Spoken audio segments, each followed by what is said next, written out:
Graça e paz, meus queridos irmãos, e graça e paz, minhas queridas irmãs. Vamos ler a carta que o apóstolo Paulo escreveu aos Efésios, no capítulo 4, no versículo 4. Há um só corpo e um só Espírito, como também fostes chamados em uma só esperança da vossa vocação. Um só Senhor, uma só fé, um só batismo, um só Deus e Pai de todos, o qual é sobre todos e por todos e em todos. Até aqui a leitura da palavra de Deus. Pai perfeito, eu quero nessa hora glorificar o teu nome e declarar a tua santidade. Abra os nossos corações para que possamos crer na tua palavra. Abra o nosso entendimento para que possamos ouvir o que o Senhor tem para nós. Desacelera os nossos corações, desacelera a nossa vida, a fim de que possamos dedicar esse momento único e exclusivo para o Senhor e para a tua glória. É o que eu te peço, em nome de Jesus. Amém. Bem, nós acabamos de ler uma passagem que fala que existe um só Senhor, uma só fé, um só batismo. E por que existem tantas igrejas? Essa pergunta, por que existem tantas igrejas, tem deixado muitas pessoas confusas acerca do reino de Deus, acerca dos propósitos de Deus. Eu já conversei com várias pessoas que têm uma certa crise acerca disso. Tem pessoas que não conseguem aceitar o fato de que a fé cristã possui uma diversidade muito grande de denominações cristãs. Eu quero fazer essa mensagem por 3 motivos. O primeiro motivo é porque muitas pessoas já me perguntaram isso. Israel, por que tantas igrejas? Pessoas que não são cristãos, né? Me perguntam isso. Por que existem tantas igrejas? Esses dias, número 2, né? 3 motivos, né? O segundo motivo é que esses dias o meu filho chegou para mim e falou: pai, por que os judeus não são cristãos? E aí eu tive que responder para ele a diferença do cristianismo e do judaísmo. E o terceiro motivo é que um grande amigo esses dias me mandou um vídeo e eu fiquei um tanto quanto preocupado com o conteúdo do vídeo. Uma pessoa dizia assim, o que dizia lá no vídeo, né? Vou dar uma resumida aqui.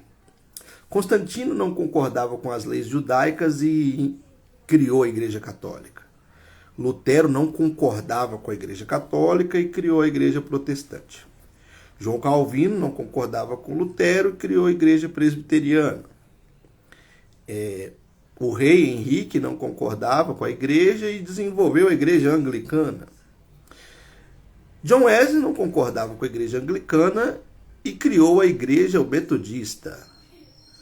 Joseph Smith, Charles Taze Russell e Ellen Goodwhite, não concordando com a igreja, desenvolveu a igreja Mormon, Testemunho de Jeová e Adventistas do Sétimo Dia. Os pastores pentecostais, não concordando com estes movimentos, criaram as igrejas pentecostais. E recentemente, dizia o vídeo, né? Os pastores da igreja de Parede Preta, não concordando com os pentecostais, criaram a igreja de Parede Preta. E aí ela pega uma Bíblia e mostra assim uma Bíblia e fala assim, olha, é preciso voltar às raízes da fé, é preciso voltar à origem, voltar à essência, essas coisas assim. E a Bíblia tinha um símbolo do judaísmo assim na capa. Eu não sei se a pessoa que fez o vídeo é alguém ligado ao movimento judaico ou se é uma pessoa ligada ao movimento judaico messiânico. Se essa pessoa está ligada ao movimento judaico, ela está equivocada. e se essa pessoa está ligada ao movimento judaico-messiânico, ela também está equivocada. Porque o judaísmo, o objetivo aqui também, eu quero falar sobre 3 coisas. Sobre a questão judaica, que me incomoda muito, a questão das igrejas e a razão das igrejas serem o que são. A questão do judaísmo é o primeiro ponto que a gente vai falar aqui. O judaísmo, ele fascina as pessoas. Ele deixa as pessoas fascinadas. O apóstolo Paulo, quando esteve na Galácia, ele pregou o evangelho aos Gálatas. Os Gálatas creram no evangelho e se tornaram uma igreja poderosa, uma igreja cheia de Deus, uma igreja onde eles viviam a fé cristã. O apóstolo Paulo deixou a igreja aos cuidados dos pastores e dos bispos da região da Galácia e foi proclamar o evangelho em outras regiões, como o seu chamado apostólico pedia. Passou pela igreja da Galácia um grupo de pregadores cristãos ligados ao movimento judaico. E eles ensinaram aos Gálatas que os Gálatas, para terem uma salvação perfeita e plena, eles precisavam voltar o coração para as questões do judaísmo. Questões como a circuncisão e a guarda de alguns mandamentos. E os Gálatas, eles começaram a inserir dentro da fé cristã elementos judaicos. Paulo vai escrever a sua carta aos Gálatas para confrontar os irmãos da Galácia acerca dessa prática. E aí ele vai dizer algumas coisas, né, nessa carta que é muito interessante. Ele vai falar assim: ó Gálatas insensatos, quem fascinou vocês? Quem deixou vocês fascinados dessa forma?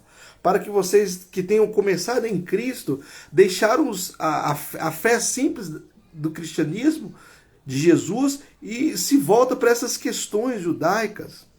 E aí tem uma parte que o apóstolo Paulo diz assim: porque eles querem que vocês praticam essas questões para ter uma certa vantagem sobre vocês.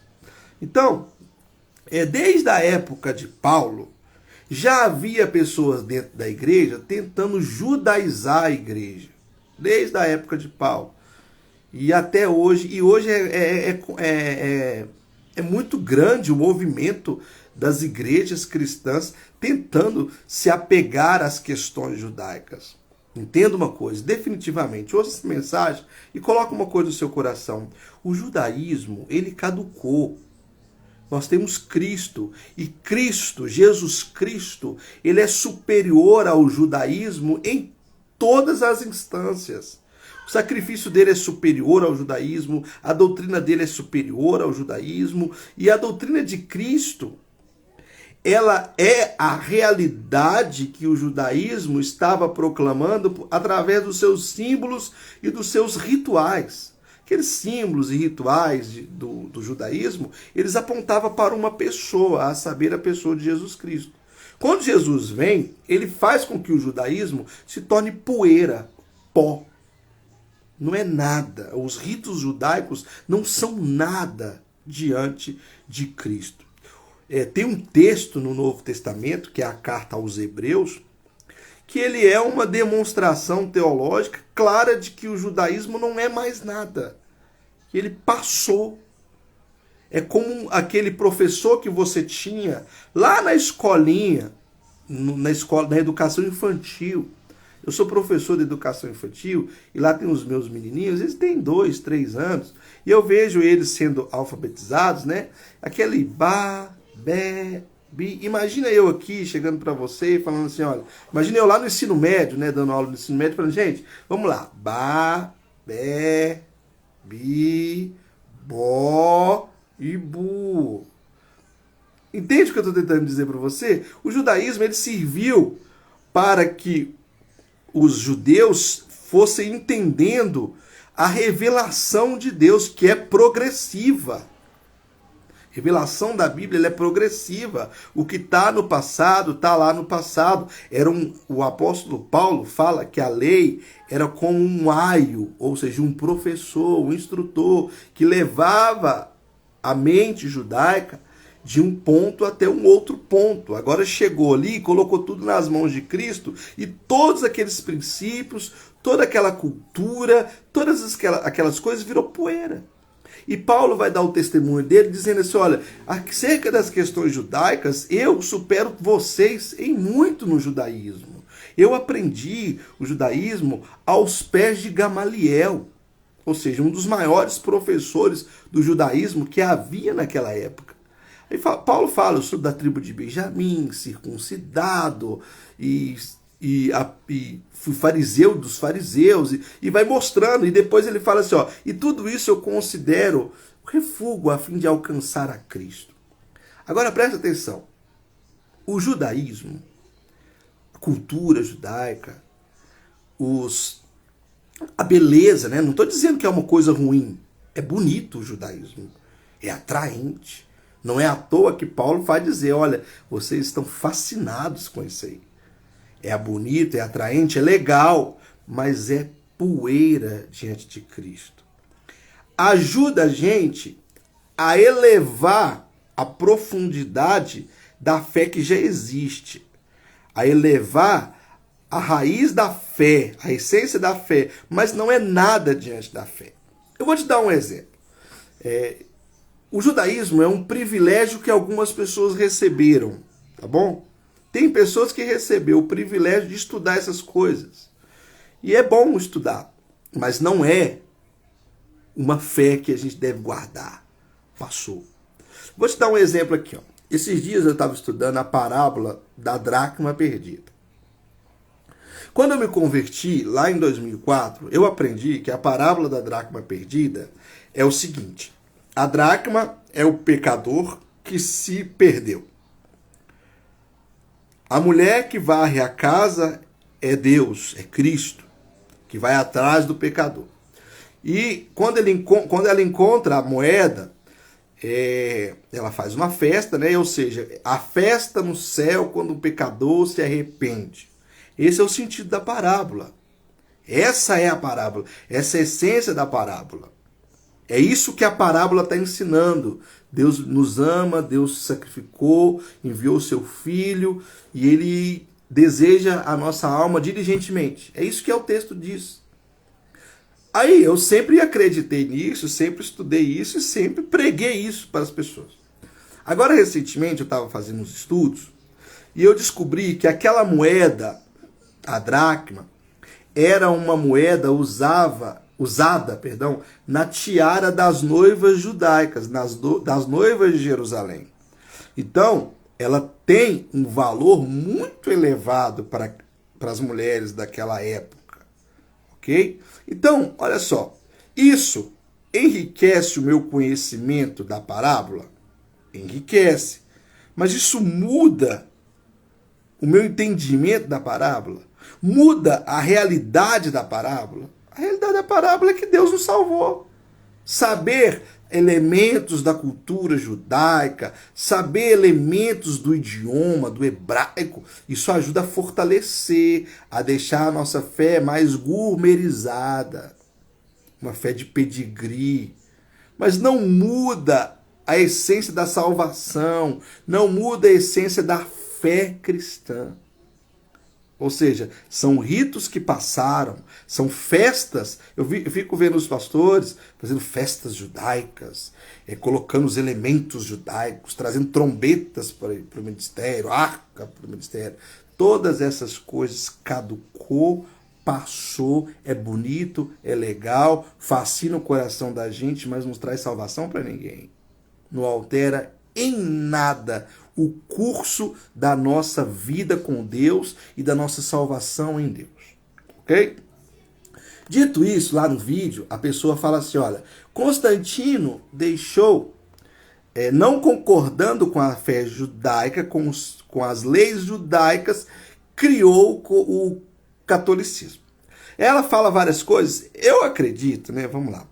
Eu acredito que a pessoa que fez o vídeo está fazendo um vídeo para a internet, para colocar no TikTok, e tem que colocar as ideias de uma maneira mais rápida. E aí algumas coisas que são faladas ali pode ser uma questão de hipérbole e ironia, né? Pode ser. Mas o vídeo pode gerar muito desserviço na cabeça de algumas pessoas. Principalmente essas pessoas que estão tentando abraçar a fé cristã, pessoas que têm certas dúvidas acerca de coisas importantíssimas da fé cristã. O primeiro cara que aparece, que ela cita lá, é o Constantino. Bem, eu não vou aqui falar de tudo que aparece lá no vídeo, mas eu quero mostrar para vocês que Constantino é uma pessoa dentro da história do cristianismo que é muito usada de forma muito controversa, de modo muito equivocado. Vamos saber quem é Constantino. Olha só, o Constantino, ele foi o imperador de Roma, ok? Ninguém sabe se ele converteu ou não converteu à fé cristã. Alguns estudiosos acreditam que ele era um cristão verdadeiro e outros acreditam que não, até porque ele foi se batizar só no final da sua vida. Mas isso não importa se ele era crente ou se ele era descrente. Mas o Constantino, ele aderiu à fé cristã. A gente usa esse termo porque esse termo é mais adequado do que dizer Constantino se converteu à fé cristã. Ele aderiu à fé cristã e tornou a fé cristã a religião oficial do Império Romano. Lembrando, o Império Romano sempre foi um império onde as religiões elas conviviam na sua pluralidade, na sua multiplicidade. Havia inúmeras religiões dentro do império, inúmeras. O cristianismo era só mais uma delas. E era uma religião extremamente perseguida pelos imperadores que vieram antes de Constantino. A coisa boa, Constantino fez coisas boas e coisas ruins, né? Para você ter uma ideia, na época de Constantino, quando Constantino subiu para o trono e aderiu à fé cristã, surgiam movimentos dentro da igreja que a gente chama de movimentos do deserto, a igreja do deserto. Pessoas que não concordavam com tudo o que estava acontecendo por causa da figura de Constantino, que decidiram abandonar a igreja daquela época e ir para regiões desérticas, regiões inóspitas. Por isso que a gente chama esse movimento de o movimento do deserto, por causa das coisas que Constantino estava trazendo para a igreja. Coisas estas que não tinham nenhuma influência, presta atenção, teológica. Constantino não era um bispo, Constantino não era um teólogo, Constantino não era um líder da igreja, ele não era nada disso. Ele era um estadista que tinha aderido à fé cristã e estava desenvolvendo coisas e projetos para o benefício da fé cristã. Coisas boas e coisas ruins, como eu já disse, né? Uma das coisas mais magníficas que Constantino faz para a igreja cristã é o Concílio de Nicéia. O que acontece na época de Nicéia? Os bispos da igreja, eles tinham muitas questões para resolver. Aconteciam controvérsias dentro das igrejas e as igrejas tentavam resolver. Algumas coisas eram resolvidas nos pequenos sínodos, nos pequenos concílios, e outras coisas acabavam ficando para depois porque não tinha autoridade dentro da igreja, das igrejas locais para resolver certas questões. Então o que os bispos pensaram? A gente tem um monte de demanda para resolver. Além dessas demandas, a gente tem a questão de Ário. Quem foi Ário? Ário foi um bispo da igreja cristã que começou a proclamar a ideia, pregar a ideia de que Jesus não é o Deus Todo-Poderoso, que Jesus não é Deus verdadeiro, que Jesus é uma criação de Deus. Jesus, segundo Ário, é a sabedoria de Deus criada por Deus.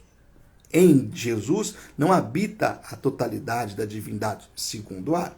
A igreja já havia confrontado Ário, vencido o arianismo há muito tempo, mas precisava de um concílio para esclarecer aqueles que continuavam no arianismo, até porque o Ário era um pregador muito eloquente e ele acabou atraindo a pessoa de muitos leigos, muitos bispos leigos que não tinham conhecimento da teologia da época, foi atrás de Ário e defenderam o arianismo. Então o Concílio de Nicéia ele serviu para proclamar a teologia ortodoxa da Igreja dos Apóstolos, onde Jesus é o Deus verdadeiro, adorado desde a época dos apóstolos, ou seja, confrontar o arianismo, declarar claramente para todos que o Ário é um herege, que aquela teologia ali é uma teologia equivocada, equivocada, houve debates, houve discussões, houve até brigas entre os bispos do partido de Ário e do partido que se opunha a Ário, né?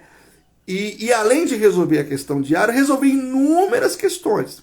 Então, olha só, a igreja agora tem um cara, o Constantino, que financia a estadia dos bispos em uma cidade, no caso Niceia. E financiando essa estadia, eles têm capacidade de resolver inúmeras questões e tratar inúmeras questões. Então, Constantino, nesse momento, é uma coisa boa para a igreja.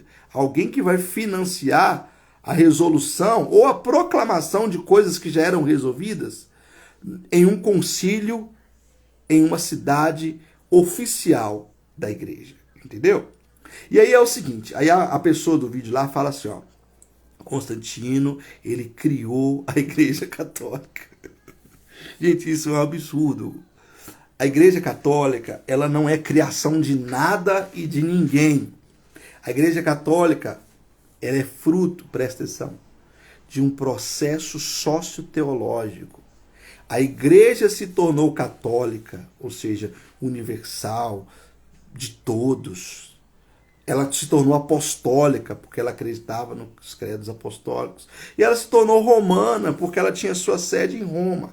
A Igreja Católica Apostólica Romana, ela não é uma ideia de uma pessoa. Não é Constantino que discordava com as leis judaicas. Constantino não estava nem aí para a lei judaica, tá nem aí para teologia, tá nem aí para a fé. O negócio dele é resolver as questões que estavam dentro do cristianismo, que incomodava a paz do império.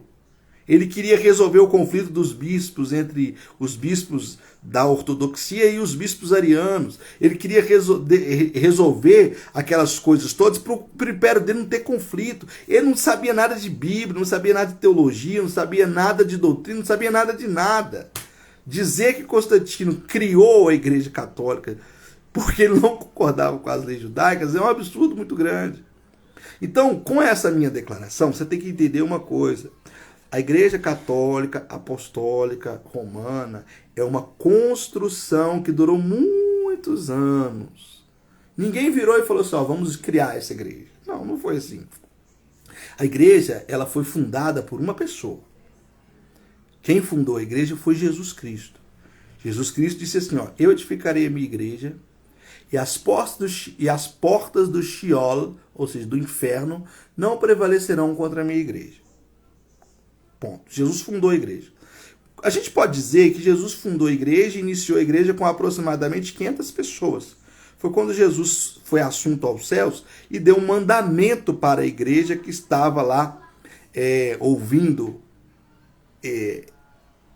o discurso de Jesus e participando da ascensão, da subida de Jesus aos céus.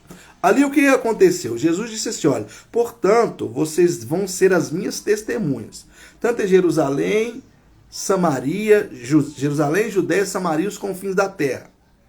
E a igreja começou a pregar em Jerusalém, Judéia, Samaria e alcançou os confins da terra. Na época de Jesus, Jesus já pregava em Jerusalém, Judéia, Samaria e os confins da terra. Tem uma passagem que o pessoal da dispersão, né, vai até Jesus, que trazidos por Filipe, e aí Jesus, naquele momento, alcançou os confins da terra. Então, Jesus está dizendo assim, ó, vocês vão pelo mundo, vão pregar o evangelho. E aí quando os discípulos começam a pregar o evangelho, esses 500 que estavam ali reunidos na hora da ascensão de Jesus, eles iniciam a igreja, e a igreja começa a ganhar muitas pessoas, né? Você vai ler Atos dos Apóstolos, diz assim, que o primeiro sermão de Pedro converteu 3.000 almas. O segundo sermão de Pedro, 5.000 almas. As pessoas começaram a adentrar as portas da fé cristã numa velocidade extraordinária. As pessoas eram conversas à fé cristã, iam para as outras cidades, pregavam em outras cidades. O cristianismo começou na festa de Pentecostes, onde havia judeus de todas as regiões daquela região do Crescente Fértil, se converteram ali, levaram o evangelho para outras regiões. Uma das pessoas mais importantes, um dos arquétipos mais importantes para levar o cristianismo a todas as nações daquela época, foram os próprios soldados romanos. O apóstolo Paulo fala que ele evangelizou a guarda pretoriana, ou seja, os guardas principais ali do Império Romano, foi evangelizado por Paulo. E os guardas de Roma, eles viviam nas suas centurias, e em um determinado momento eles estavam numa região, e em outro determinado momento estavam em outra região. E aí, enquanto eles transitavam pelo Império, que era um território muito grande, eles iam levando o evangelho. E as igrejas iam se iniciando e se desenvolvendo e tendo a sua fé em Deus. A fé cristã, ela tem um núcleo. Ela tem um núcleo que é a doutrina do Antigo Testamento e do Novo Testamento. É a doutrina de Cristo e a interpretação que Cristo dá ao Antigo Testamento. Essa é a doutrina da igreja. A gente pode dizer aqui que o cristianismo ele tem 4 fundamentos: criação, queda, encarnação e redenção. Deus criou o mundo e o homem. O homem pecou. Foi necessário que Jesus viesse ao mundo como um homem, encarnação, e por fim ele redime a humanidade. E existem princípios básicos que cerceiam a fé cristã. Enquanto as igrejas estão pregando o princípio básico da fé, a igreja vai crescendo. Porém, surgem divergências teológicas, políticas, sociológicas, filosóficas acerca dessa fé. E essa divergência faz com que o cristianismo se multiplique. Se multiplicasse naquela época, antes de Constantino vir ao mundo, a igreja já se multiplicava, já crescia naquela região, na região do Crescente Fértil e nas outras regiões do mundo, né? Tem o caso lá de Filipe, quando ele evangelizou o etíope. Lembra disso? Está lá em Atos dos Apóstolos, que um etíope vai visitar a cidade, e aí Filipe sobe a carruagem, vê que ele está lendo um exemplar do profeta Isaías, e o etíope pergunta para ele, né? Ele está falando de quem? Dele mesmo? Ou alguém que haveria de vir? Aí Filipe mostra para ele que todas aquelas profecias de Isaías estão falando de Jesus. O etíope se converte, se batiza, volta para a Etiópia e prega o evangelho. E o evangelho cresce. Em Constantino já havia uma igreja muito populosa, muito rica, muito grande. Havia uma igreja em Antioquia, havia uma igreja em Alexandria, havia uma igreja na Ásia, havia igreja na África, havia igreja em tudo quanto é lugar. Mas o Constantino agora, como um líder político, ele vai mover as sedes da igreja, e tudo isso é só um movimento político, não tem nada de teológico. Na época de Constantino, na época dos apóstolos, Constantino está lá em 300 e alguma coisa, né? Parece que ele se torna o imperador em 312, uma coisa assim, na primeira metade do 4º século. Antes mesmo de Constantino, já havia diversidade dentro da igreja. Para muitas pessoas, isso é uma coisa ruim. Para mim, não. Para mim, isso é uma coisa boa. O texto que eu li para você mostra que a igreja tem uma unidade. E dentro dessa unidade, ela tem diversidade. Porque existem princípios da Bíblia que as pessoas não conseguem entender da mesma forma. Mas a gênese da coisa é a mesma. Vou te dar um exemplo. Jesus Cristo disse assim: vocês vão comer do meu corpo e beber do meu sangue até o dia que eu voltar. Então a igreja ela tem 2 sacramentos: o batismo e a ceia. Beleza? A ceia é essa refeição que a igreja faz celebrando a morte e a ressurreição de Cristo. Ela come o pão e bebe o vinho. Presta atenção. Um dia o crente perguntou: qual é a origem? Qual é a natureza deste pão? Qual é a origem e qual é a natureza desse vinho? Os teólogos católicos vão desenvolver uma teologia da ceia que a gente chama de transubstanciação. Ou seja, lá no catolicismo, quando os irmãos estão participando da ceia, dentro da teologia católica é uma natureza transubstancial. Beleza? Lutero e os reformadores, os pré-reformadores, Lutero, Calvino e tantos outros da reforma protestante, inúmeros temas, e a questão da ceia não era um tema nuclear, era um tema importante. Mas eles trabalharam vários temas, talvez o principal deles era a questão das indulgências, mas tinha a questão da ceia. E aí, os elementos, eles são transubstanciáveis ou não são transubstanciáveis? O Lutero vai dizer assim, ó, não, os elementos eles não são transubstanciáveis, eles são consubstanciáveis. Ou seja, o pão contém o corpo e o vinho contém o sangue de Jesus. Então, a gente tem uma teologia transubstancialista, uma teologia consubstancialista, e aí vai aparecer um outro teólogo chamado João Calvino e vai dizer, não é transubstancial, não é consubstancial, o pão é um símbolo do corpo. O vinho é um símbolo do sangue.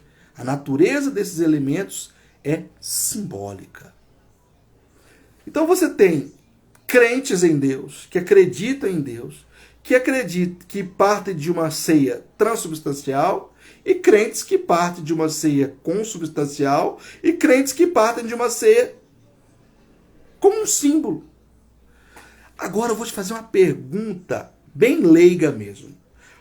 Para o culto, eu sei que teologicamente falando existe uma diferença enorme entre o pão e o vinho ser transubstancial, consubstancial ou um mero símbolo da fé. Eu sei disso. Mas agora, do ponto de vista prático, você está lá na igreja. O pastor, o padre, o bispo, o cardeal, não sei quem, oferece para você a ceia. Você come o pão e bebe o vinho. Muda alguma coisa ele acreditar, o sacerdote acreditar que aquilo é transubstancial, consubstancial ou meramente simbólico? Muda alguma coisa na prática? Não muda nada. É só uma questão teológica. Mas por ser uma questão teológica, a gente se divide.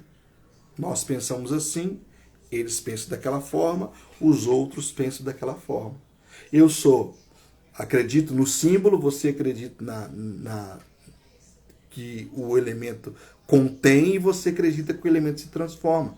Amém, glória a Deus. Cada um no seu quadrado, cada um na sua crença. Vamos amar a Deus e cada um vai pregar a ceia de um jeito.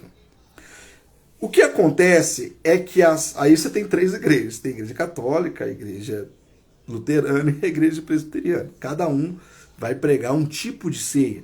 Entendeu?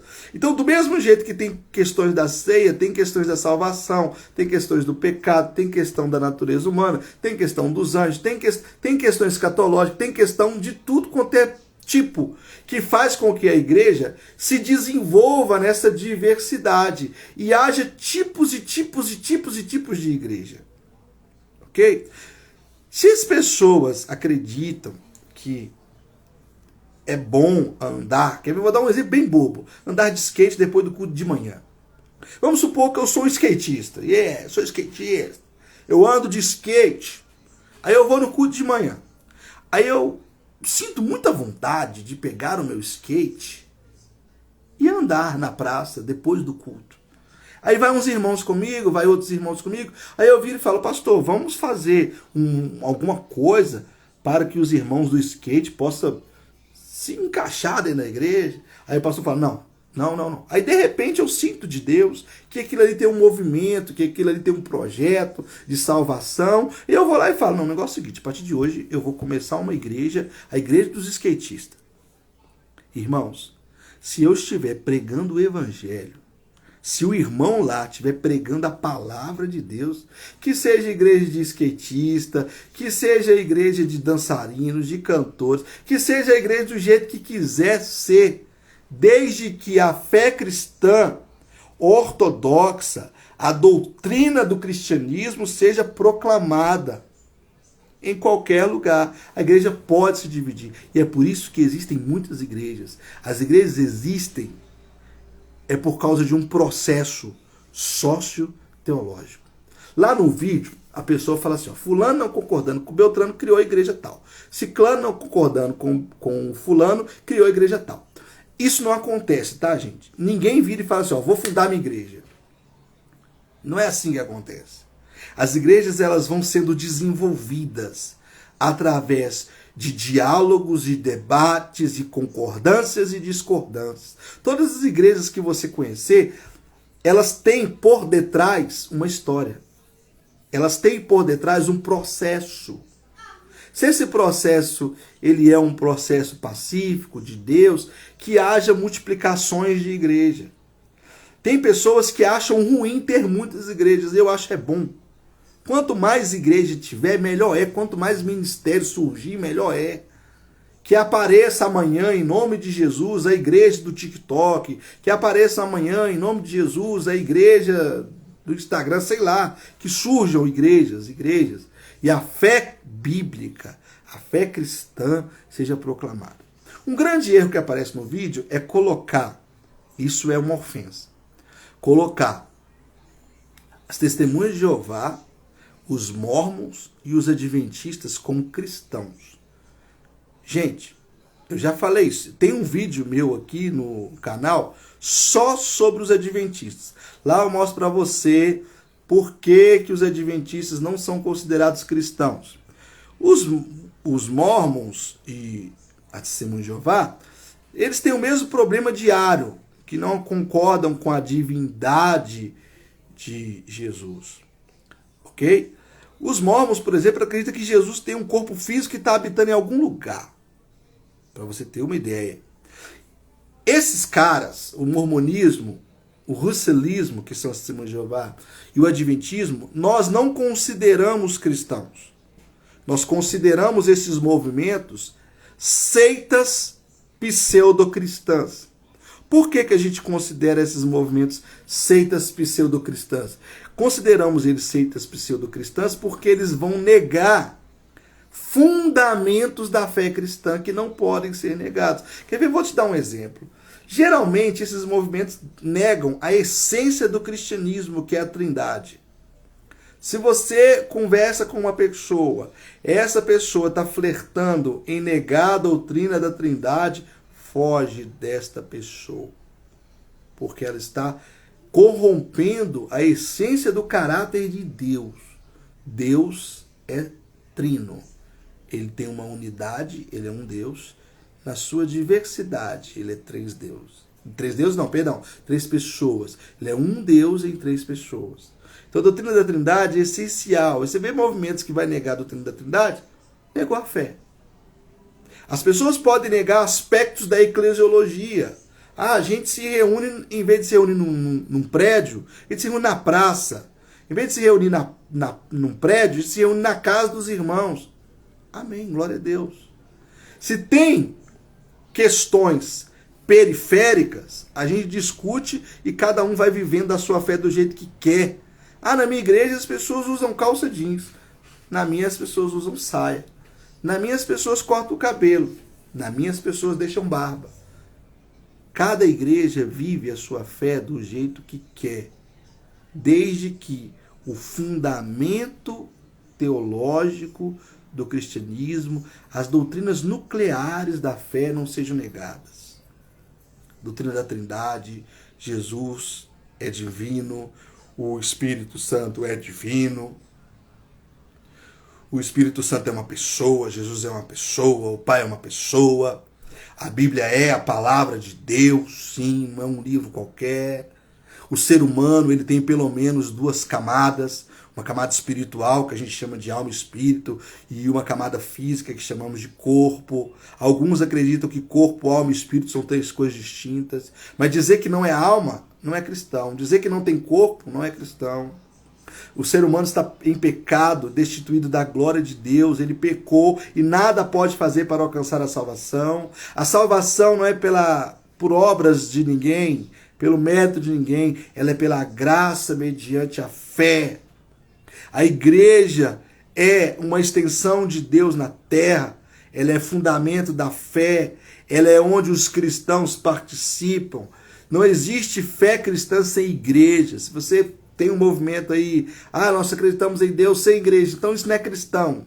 O cristão tem que ter igreja. Está escrito na palavra de Deus. Deus nos chamou para a igreja.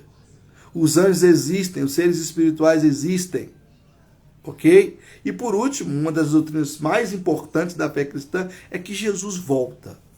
Jesus vai voltar. Esses movimentos todos que eu citei aí, eles negam a vinda de Jesus. O Testemunho de Jeová diz que Jesus já veio espiritualmente para um grupo seleto que eles julgam serem os especiais lá, que Jesus veio, já veio. Então, negou esses fundamentos, negou a fé. Enquanto está negando coisas periféricas, da cor do cabelo, do tipo de ceia, da salvação. Salvação é pela graça mediante a fé. Mas ela é uma salvação monergista, como os calvinistas afirmam, ou ela é uma salvação sinergista, como os arminianos afirmam? Não tem problema. Se é sinergista, se é monergista, glória a Deus. A igreja, quem deve governar a igreja? Um grupo de pessoas? Amém. A igreja deve votar acerca de todas as coisas, todo o grupo da igreja democrática? Amém. A igreja deve ser liderada por uma só pessoa? Amém também.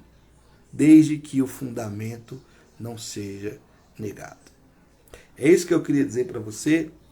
A mensagem ficou longa, mas ouça com atenção. Na verdade, se você chegou aqui, você já ouviu, né? Ouça as demais mensagens que tem aqui no canal, que elas são lentas. As mensagens que eu coloco aqui, elas são lentas. Não são vídeos de 1 minuto, 2 minutos, 3 minutos, que você vai assistir sentado em algum lugar. São mensagens longas, onde você vai parar, ouvir e aprender da palavra de Deus. Se você não tem paciência de ouvir, de assistir, coloca um fone de ouvido na hora que você estiver lavando a louça para sua esposa, ela vai amar você fazer isso, aí você ouve as mensagens. Que Deus abençoe você. Se você tiver qualquer dúvida sobre esse assunto, quiser livros para você ler, manda uma mensagem aí nos comentários. Eu tenho certeza que Deus vai te abençoar bastante.